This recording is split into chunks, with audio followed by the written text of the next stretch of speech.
to the late cutting switching player who attacks the available space. Requiring the movement to be carried out there and back, and the introduction of two defenders, moves this practice from one of technique to skill. Here you can see how the progression of adding defenders in the third and fourth channels of the grid puts pressure on the ball carrier and the switching player. It also helps to emphasize the impact of the late cutting running line from the switching player. Here you can see the critical elements performed under pressure. Running line, scan and fix the defender. The defender is moved to the outside, creating space inside. The ball is screened from the defender and sympathetically passed to the late cutting switching player who attacks the available space.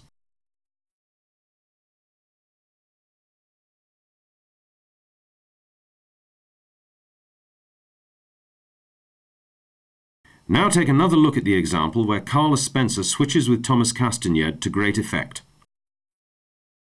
Notice how the running lines of the ball carrier and the switching player work together to draw the defenders across, creating an attacking opportunity inside, and how late the switching player changes his running line to the inside, the precision of the pass, and then how the switching player straightens up his running line and attacks the space created.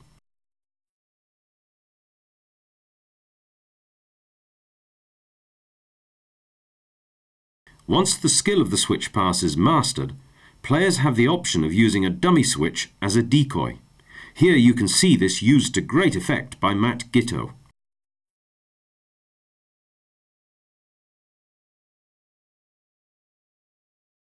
Everything is carried out at pace and with complete commitment.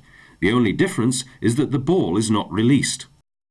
Notice that for the dummy pass to be most effective, the dummy runner has an important off-the-ball role to play as a convincing decoy.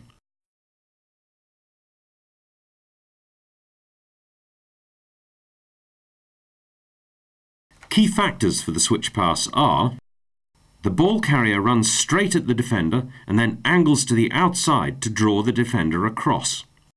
The ball carrier turns to make the ball visible to the receiver and maintains an awareness of defenders.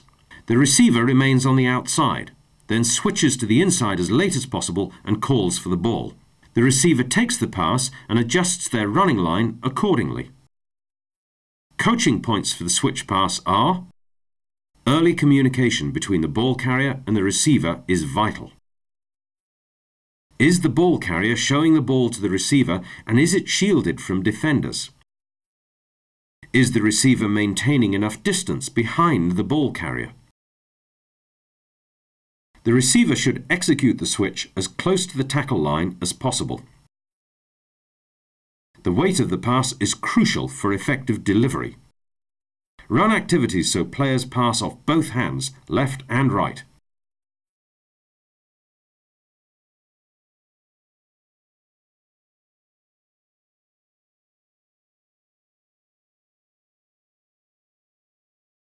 As a follow-up handling activity, coaches can use a grid and introduce conditioned defense to give groups of attacking players the opportunity to judge which type of pass to use in order to score. Players should assess the opportunities in front of them and use an appropriate type of pass to attack effectively. Coaches should consider starting with a minimum number of defenders so that players can develop their decision-making with confidence before moving onto the pitch for opposed game practices. Coaching points are: passes should be for the receiver, not at the receiver. Receivers should create and preserve distance behind the ball carrier.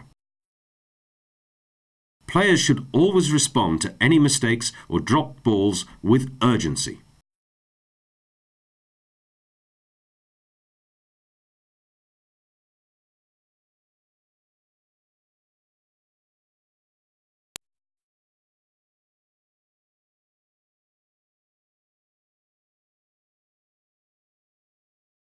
Balance and the management of running speed and direction are essential core skills for rugby players. There are a number of ways attackers can run to deceive and beat defenders, which should become part of every player's skill set.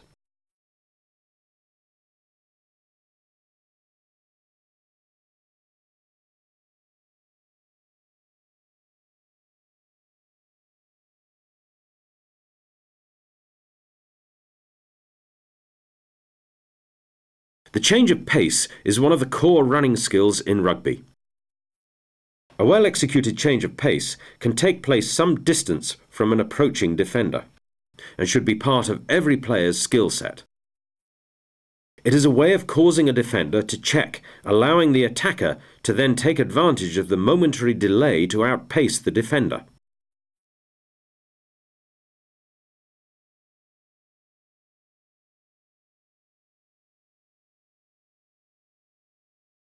A well-executed change of pace can take place some distance from an approaching defender. The attacker carries the ball under the arm furthest away from the defender. He shortens his stride to check the approach of the defender, who is still out of shot. Having done so, the attacker increases his stride length and accelerates away.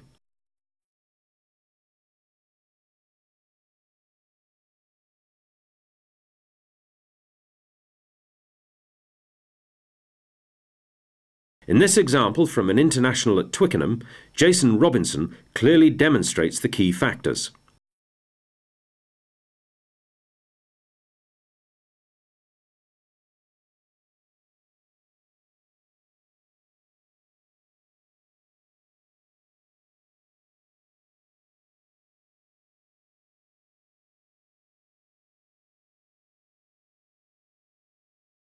Key factors for the change of pace are: the ball carrier should manage their speed by adjusting their stride pattern, not leg speed.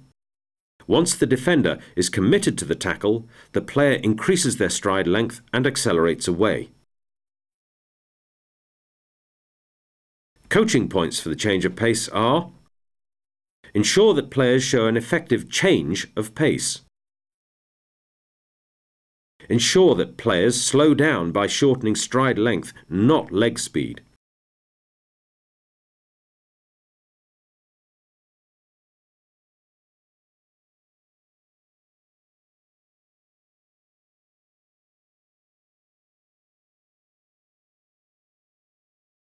The sidestep is an important skill in evasive running. It is used by an attacker to send a defender the wrong way. A well-executed sidestep takes place close to an approaching defender. The attacker moves from the inside, which in this case is on the left, to the outside on the right. He then shortens his stride and is in a balanced position. The sidestep is then made when he plants his outside foot and drives back inside. This leaves the defender off balance. Players should be encouraged to learn to sidestep off either foot. For both feet, the same key factors apply: balance, foot plant, and an explosive drive off the planted foot.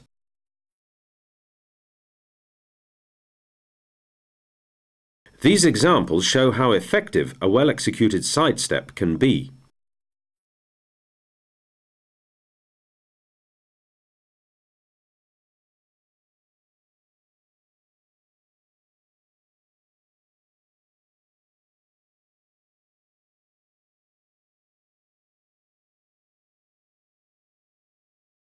Key factors of the sidestep are: ideally, the ball carrier should hold the ball in two hands. The ball carrier runs towards the side of the defender they will be stepping away from. The ball carrier should shorten their stride for balance and timing. A strong foot plant is important. The ball carrier then drives off to the opposite side and accelerates away. Coaching points for the sidestep are: the ball carrier should not sidestep too early and fail to beat the defender. The ball carrier should use upper body and ball movement to deceive the defender.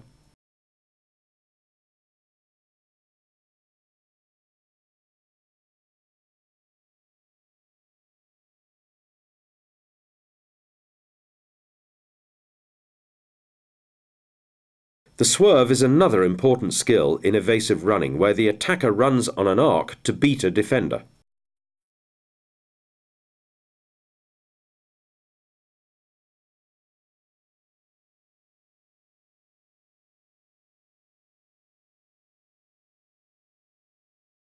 The attacker approaches at pace and commits the defender to a running line before then swerving away on an arc.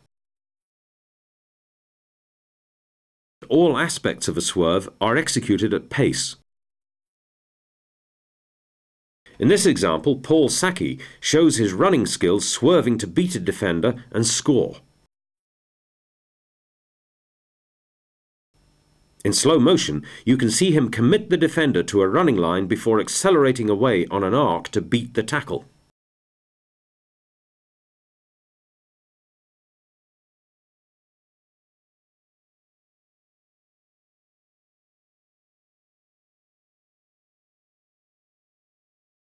Key factors of the swerve are: it is preferable for the ball carrier to hold the ball in two hands.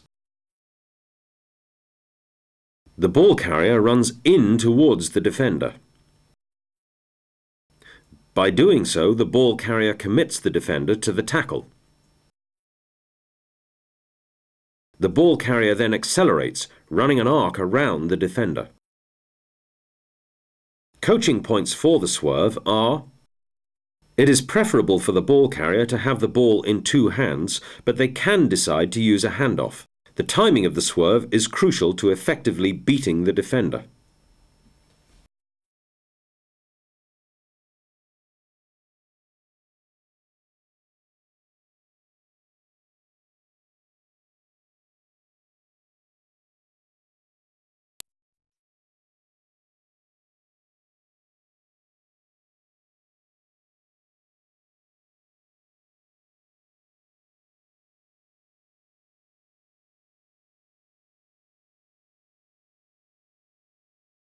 In moving forwards, the ball carrier should always consider the option of avoiding contact.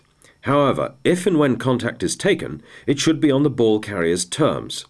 In order to achieve this, there are core contact management and continuity skills which should be applied. There are a number of key factors which apply when the ball carrier takes the ball into contact. The ball carrier should have their eyes open and focus on the contact area of the defender. Going into contact, a chin-off-chest, low body position should be adopted with a flat back. This is also known as a spine-in-line stance. The ball carrier should protect the ball, keeping it away from the point of contact. By using short steps before contact, balance can be maintained, but a longer final step to drive forward into the defender is needed.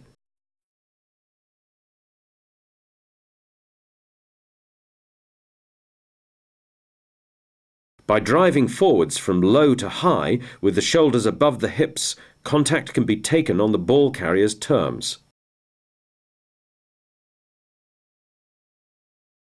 So the key factors when the ball carrier is taking the ball into contact are: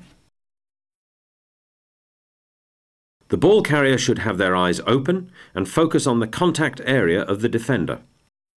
Going into contact, the ball carrier adopts a low chin-off-chest body position with a flat back. The ball carrier should protect the ball, keeping it away from the point of contact. The ball carrier should use a longer final step into contact to drive forwards into the defender. The ball carrier drives forwards into contact from low to high with shoulders above hips. Now let's have a look at a range of core continuity skills in more detail.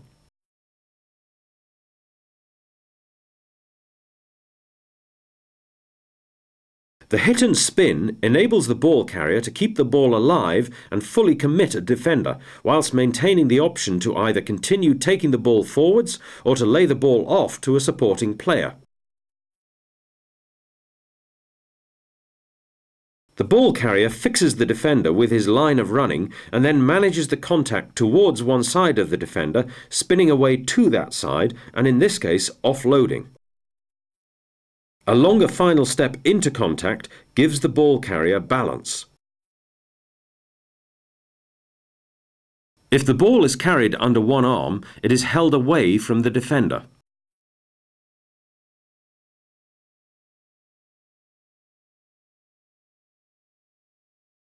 In this example, Henry Paul targets the side of the defender and uses a longer final step into contact, then spins away and offloads.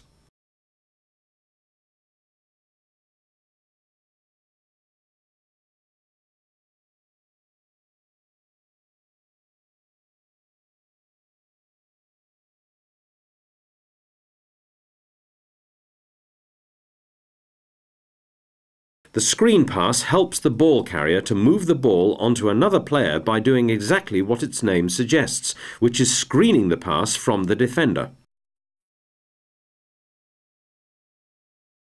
The ball carrier fixes the defender, turns and offloads. The ball carrier needs to be alert to which support player is calling for the ball and the type of offload required. The ball carrier does not necessarily make contact with the defender, but turns and adopts a wide stance for balance. In this position, the ball is screened from the defender. In their approach, the support runner should be aware of any space created by the ball carrier. Here, Danny Grucock uses a screen pass out of contact. Notice how he turns and protects the ball from the defender before offloading.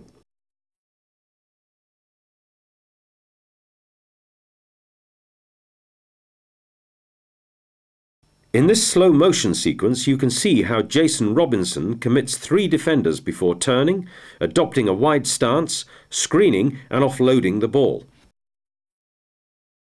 At full speed, you can see how quickly players are able to react to situations and make decisions.